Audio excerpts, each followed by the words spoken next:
You're listening to the Blind Tiger Record Club podcast, where we champion music of all genres, and we believe vinyl is king. Vinyl is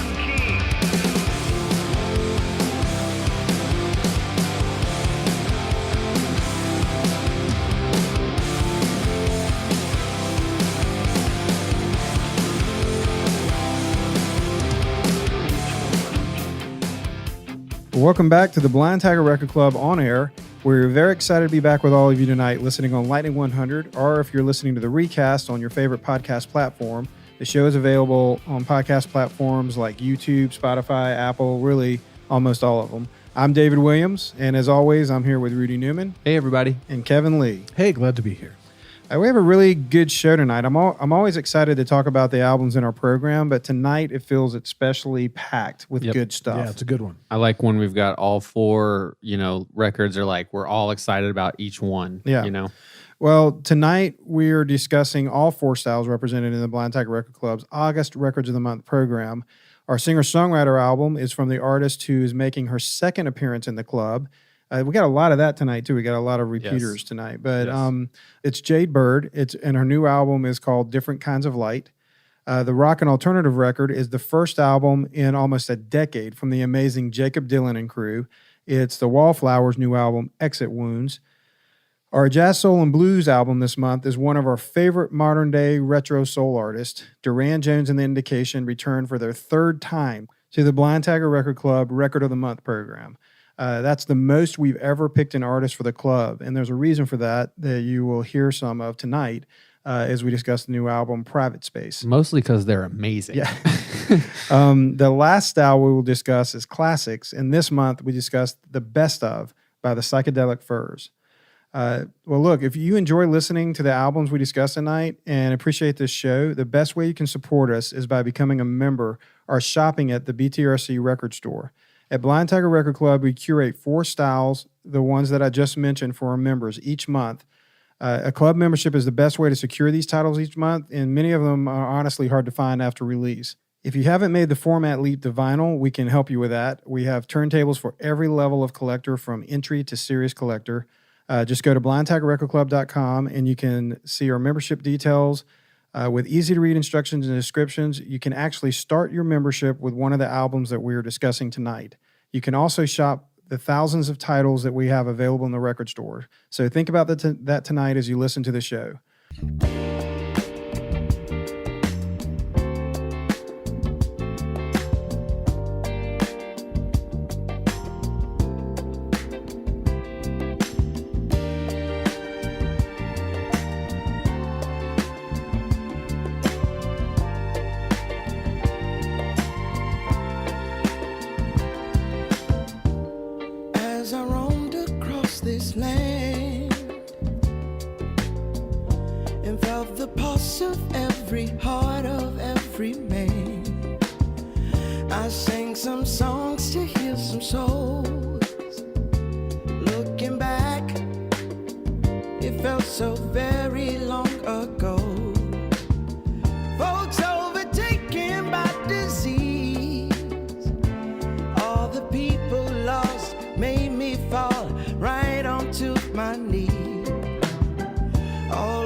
On July 30th, Durand, Jones, and The Indications will release the band's third album through Coal Mine Records and Dead Oceans.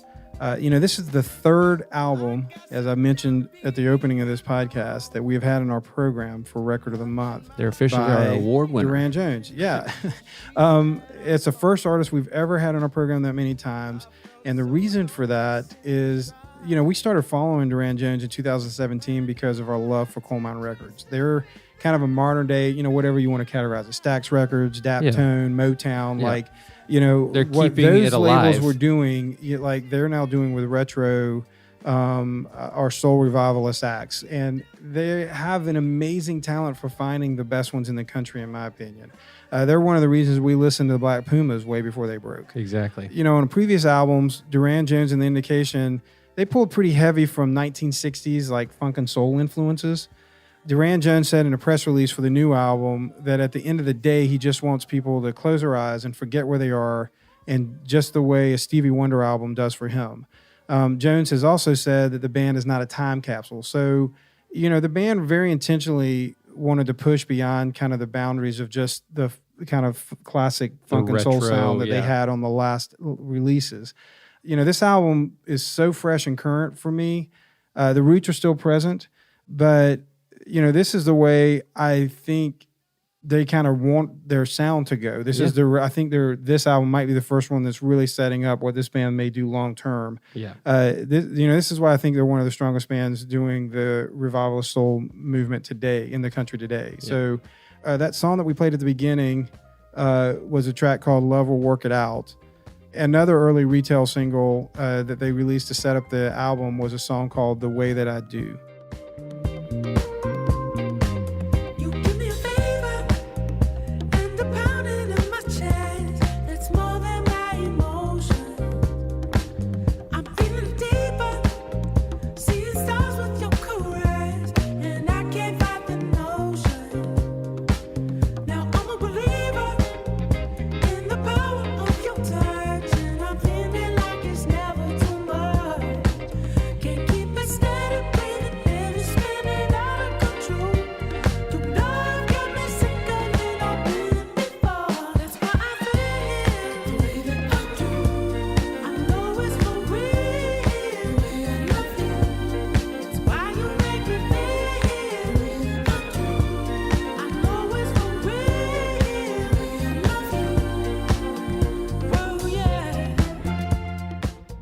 And the band is astonishingly good. But one of the members that you should note is Aaron Frazier. Frazier was in our program in just this past January with his debut release. It was produced by Dan Auerbach here in Nashville. And it's fantastic. It really was a fantastic record. What makes Durand Jones' project so good is that high and low pairing of these two vocalists. Yeah, the duality of Aaron Frazier and Durand. Yeah, and so Frazier does these incredible high falsetto parts, and they blend really well with Jones, who's doing the lower vocal. And especially, when they were talking about changing the direction of this album a little bit and making it more, like kind of this emergence of like retro soul with pop.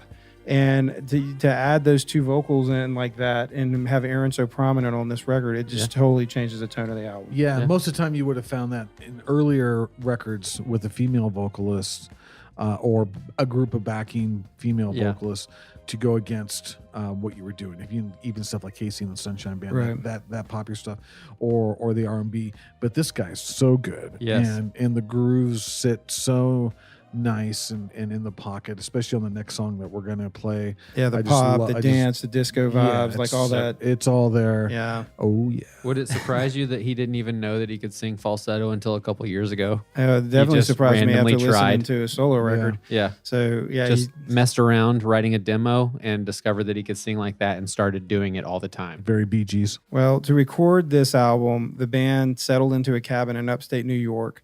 They're a 5-piece. They've spent a lot of time on the road together at this point, and now I think this may even be the first album where they completely kind of co-created together. Yes. And so they really had a lot of time to kind of experiment with their sound and kind of develop like their sound. So both Durand Jones and Aaron Frazier, they really see their future of this band being blending that retro soul with the modern pop.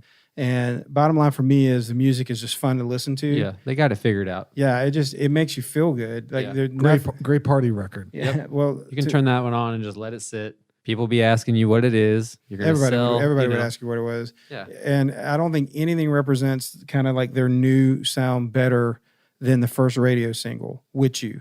The song is currently sitting at number 32 on AAA, and if I had it my way, it would go all the way to number 1. This is the best song of 2021. So far, it's a perfect summer release, and we'll see how the year goes. But this song is really good. I'll say it's the best song of the summer, but I could almost go all of 2021. Yeah, it is solid. This is With You.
What a great song. Like Rudy said, maybe the best song of 2021 if you're a fan of this type of music at all. I love everything about the song, and the vocal performance, the groove. Off mic earlier, we're talking about how it reminds me of, there's parts of Bruno Mars in there where Bruno would give tribute or take you back to the 70s, and these guys like have a modern take on 70s, and then they kind of give a nod to Bruno Mars. Yes. And it's just so good. You just can't help. It's infectious, and you just can't help but have a good time and get down. Want to dance. I want to dance. Saturday Night Fever. The band's incredible live as well, and they're touring all fall. Hopefully they will add a Nashville date soon. There's not one on the books right now. Yeah, we're a little mad about that. Yeah, but if you get a chance to see them, you really should. Our members are going to be getting this in a limited edition Nebula Red vinyl.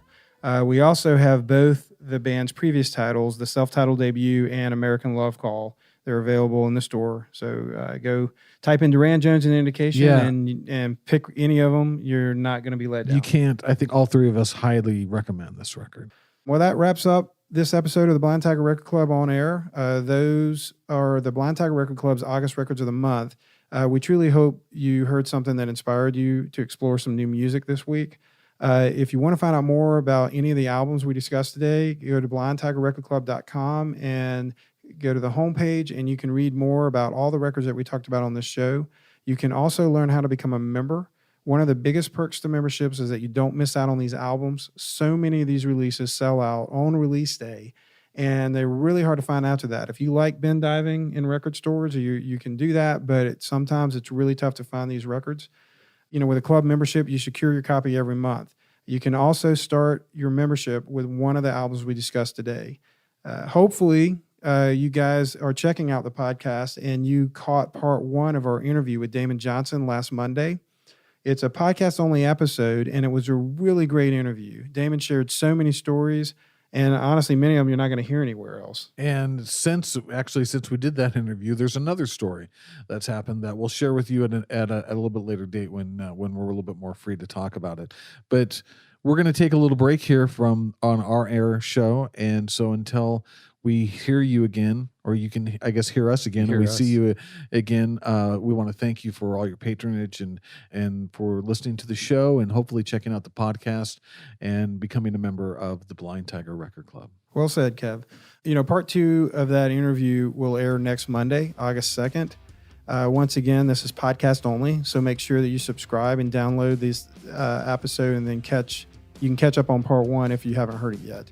Our next episode on air on Lightning 100 is September 20th. We have a little bit of a break coming up here, as Kevin was mentioning, but we'll be back at the same time, Monday, September 20th, 8 p.m., right after the 615 on Lightning 100. We'll be discussing the September records of the month. So please follow the podcast, subscribe, like us, leave reviews and comments, tell your friends about the show, email Lightning 100 You can stay up to date on all that we're doing by signing up for our email list at the website. You can also follow us on Instagram and Facebook. But most importantly, keep coming back. Lastly, thank you again to Lightning 100 for always supporting local art and events and even shows like ours. Until next time, keep the wax spinning.